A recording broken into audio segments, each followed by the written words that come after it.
Hello plant community, thanks for tuning into this channel. My name is Pam and today you guys I'm sharing with you 5 plants that's been doing it for me in the month of August. So super excited to share. Let's jump right into it.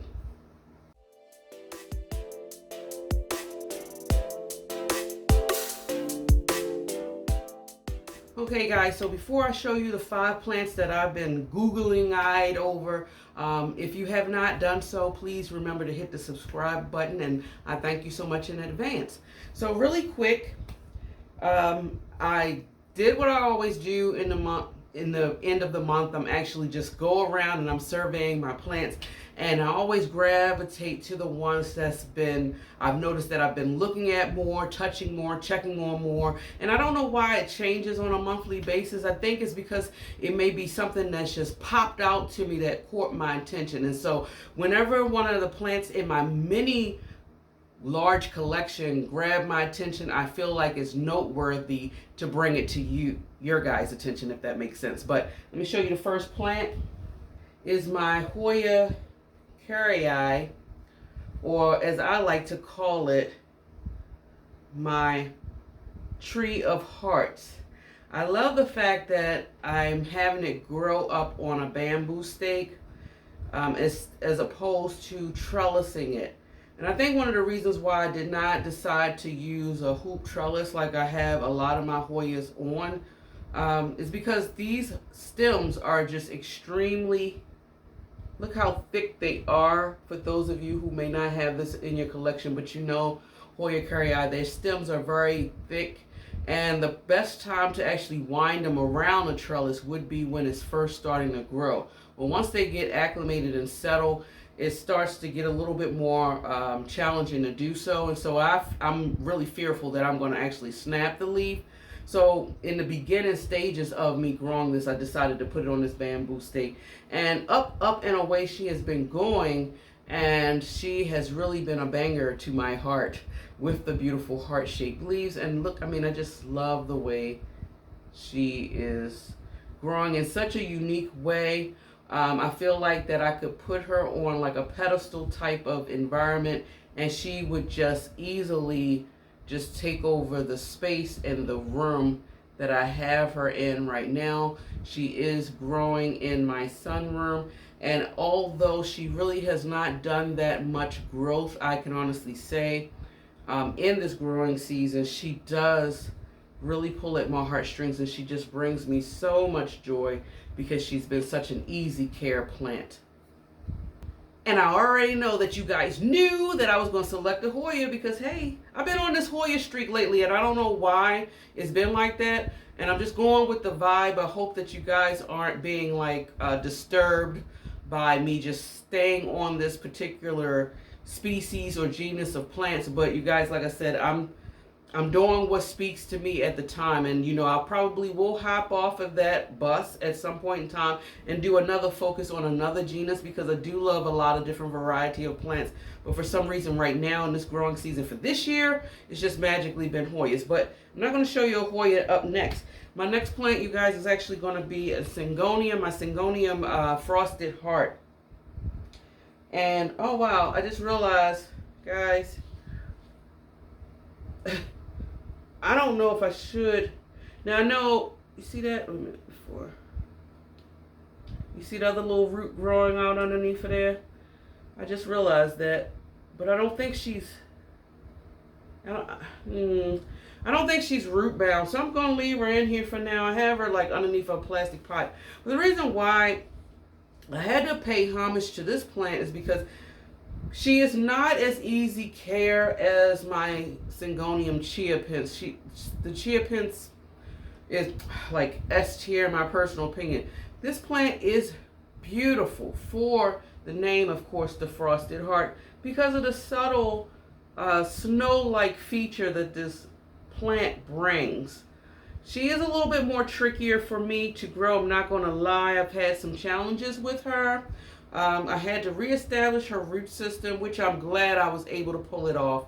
And now I felt comfortable enough to actually put her back in soil. She was growing in water for an extreme long period of time. So I was really afraid to transition her from water into soil, but I do believe when I did do that, I used Super Thrive to kind of like get her acclimated a little bit. And honestly, you guys, I'm a little afraid to take her out of this sunroom environment. When I had her inside my home, that's when she was really declining, and I didn't really see her willing to fight until I brought her in here. So I don't want to bring her out. And I can say, even though she's not a huge specimen, but I appreciate her. The leaves that she's been growing, she's just been growing a lot of leaves lately. The ones up at the top, you guys, is really the newest leaf.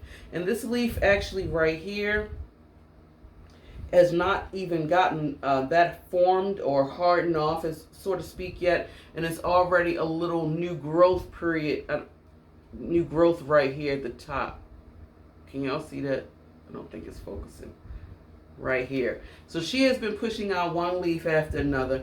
Unfortunately, as you can see, in the course of me learning the behavior of this plant, as we all do, I lost a lot of the lower leaves, and I'm okay with that. I'm just happy that she is finally settling in and is giving me some form of reward. So I'm just glad. I feel blessed to actually have her in my collection. So hopefully she will survive this non-growing period that we're about to enter, and yeah, we'll just take it from there.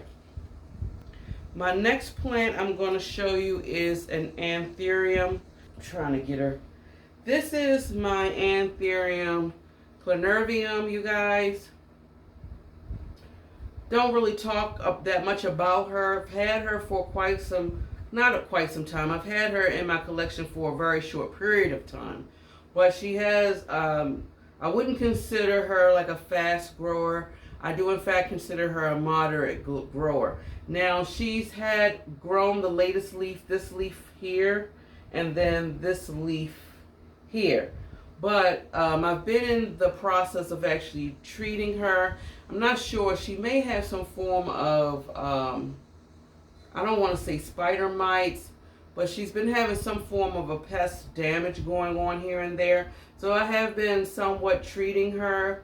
As we all know, Antheriums can be known to have pests, so I guess that's the downfall that we expect when we buy Antheriums. I'm not sure, but I really love the veination of the plant. I love the dark colored leaves. I love the fact that they're heart-shaped. I think is cool, electrifying with the veination, and it plays off well with that green. It's absolutely dreamy. She is a beautiful plant to add into your collection. You just really have to be on your pest management treatment when it comes to her, and that's where I think I fall a little short. I took her for granted for a little bit because I just really had her in the corner growing. I haven't been thinking too much about her, and before you know it, you know, as plants do, when you're not paying attention to them, magically seems like, hey, they be like, hey, plant mom, look what I got, and then next thing you know, you have to, you know, treat them. But that's part of the journey, right? But you can say a beautiful plant. My next one is also a Singian. This plant mixes my love of dark greens and the red backs. Y'all know how I feel about those plants. They really like have my heart just beating with joy and just pride of some form.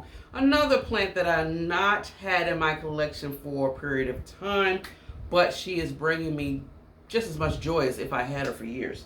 And I'm not going to say her name. Let me just show it, you guys, but this is her. Let me see if I can hold it up a little bit better. As you can see, I got this plant from Steve's Leaves, and that's the name. And this is the beauty. She has done significant growth. I have already potted her up in this planter. When I got her, she was in a 4-inch planter, and this is pretty much like a 4, maybe a 5-inch, but I just wanted to take her out of the nursery pot so I can regulate her a little bit better. As you can see, I am really admiring those angel-shaped wing formations, that very dark green, almost mystical or gothic, I would say. black in color, but then the backing is just, look at those. God dang. Every time when I show them backs, boy, that's when my heart be like boom, boom, boom, boom, boom, boom, boom, boom. When I see the backs, man, the backs are just, guys, aren't they just dreamy? Oh my goodness. Could you imagine just having, what if you had a plant with that on the bottom and the top? Oh, So I love that it's such a contrast. It gives me so much of a unique like fall vibe. And I'm really hoping that I can get this one to grow tall and full as my beautiful maculata that you know already, that I've been bragging about and raving about. This girlie, and she's just been, and this one is just following right in her footsteps. And so far this is one of her latest leaves. I mean, you can probably tell by looking at it on camera, can you? Or maybe not. This one is a new leaf too. Yeah, this one really feels brand new. I have this one as well that's hiding. It's not finished actually shaping, this one right here, but she grows very well. She loves the environment in here. She's getting bright, medium, indirect light that's being cascaded over and shaded a little bit by this huge tree that I have outside. And so it's not really getting any direct, but just enough for her to just perk up. And I love the way she's looking. Very beautiful plant. You know, a lot of people probably wouldn't think, okay, this plant is not spectacular because it's like a plain Jane. But I am a plain Jane type of person, so I'm going to probably vibe with the quote-unquote plain Janes. But don't you guys sleep on the plain Janes, because Jane, this girl, she comes out like I do. So yeah, that's her. Now, of course, you guys, I started out the video with a Hoya. I just thought it would be fitting for me to end it out with a Hoya. Actually, I did not plan it. When I just pulled the plants that I wanted to see, I noticed, okay, I have 2 Hoyas, and I decided to do it that way. Start and end. So, not really any particular order or anything like that. But this plant, I don't talk that much about because, like the carry as well, she is also a very easy care plant. And I haven't really had any issues with her, and I appreciate her for that, and she deserves the spotlight. I've had her in my collection for some time, not as long as I've had this carry, but I've had her for at least 1.5 years now, and this is my Hoya obovata.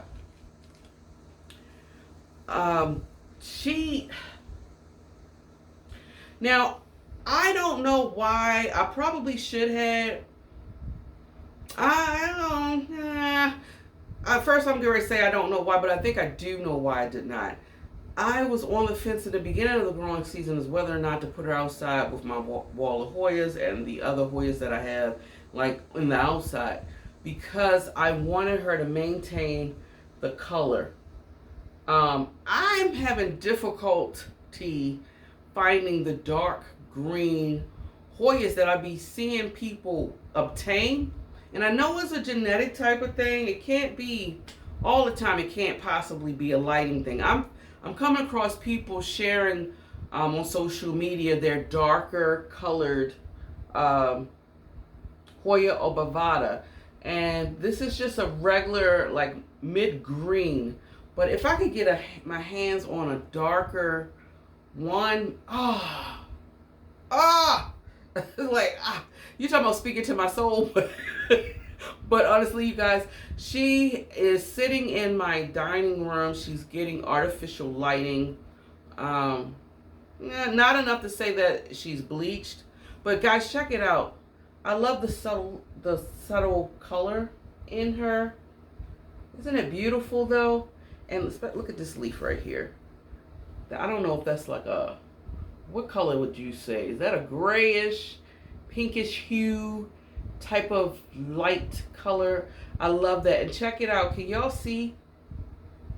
You see that little baby? Look at that little baby. Oh, I love when they come out like babies. It's just so magical to me that when they come out, they're so tiny and they get so big, right? Like, it's just amazing each and every time I see that. You know, I get amazed by that when I saw my children transition from baby to now adulthood. And once they do it, it's over. But when you get these plants, you get to experience that over and over again. So I think that's kind of like some part of the joy, if that makes sense. I don't know. But Hoya bovata. I really love this plant. So yeah, that pretty much ends it. I shared with you guys 5 of my favorite plants. Let me know what plants have been pulling at your heartstrings this month. What plants do you feel that you need to put the spotlight on? Is it a Hoya? Is it a Syngonium? Is it Antheriums? Is it a philodendron? Is it a succulent? Cacti? Let me know, you guys. Share with this beautiful plant community which plants has been doing it for you like I have. So yeah, keep in mind, you guys, if you love foliage as much as I do and you love listening to planty things, if you haven't subscribed yet, child, what you waiting for? Hit that subscribe button. It's free. And don't forget, you guys, thank you so much in advance as well. Keep doing what with these thumbs I've been saying? You do what? You push them where? Not down. You push them up. Push them up. Push them up. And enjoy your day wherever you are in the world, you guys. And until next time, much love. Bye.